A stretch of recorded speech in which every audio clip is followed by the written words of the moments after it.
Pour la 20e année consécutive, le site naturel du Malsaucy a accueilli l'édition 2008 des Eurokéennes de Belfort. La maison départementale de l'environnement, située en plein cœur du Malsaucy et du festival, a proposé au public une petite bouffée d'oxygène à l'abri du tumulte des scènes et de la foule. Mais on propose aux festivaliers une petite pause dans un espace qui est isolé un peu du son des Eurokéennes et qu'on a baptisé le Lounge Papillon, un endroit où on peut simplement regarder, comme si c'était une fenêtre ouverte sur la nature, sur le Malsaucy, vraiment côté nature.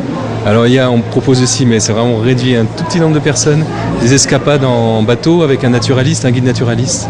Donc il y a des spécialistes des insectes, des oiseaux, des plantes qui vont guider un certain nombre de personnes. L'idée première, c'est d'essayer de faire découvrir l'environnement immédiat de la Maison de l'Environnement. En fait, j'essaye de sensibiliser certains festivaliers au monde des insectes. Donc il y a un monde quand même relativement diversifié. Le festival des Eurokéennes, c'est vraiment intimement lié au Malsaucy. On ne verrait pas les Eurokéennes sans le Malsaucy.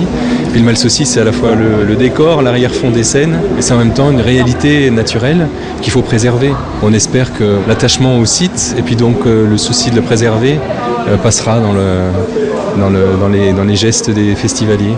Avec plus de 100 000 visiteurs sur les 3 jours de festival, nul doute que l'impact du message écologique de la Maison de l'Environnement aura trouvé des yeux et des oreilles réceptives. Ce message ne se limite bien entendu pas qu'au site du Malsaucy. L'ambition de ce service départemental étant de sensibiliser les jeunes générations sur les richesses naturelles de notre région et leur préservation pour notre avenir à tous.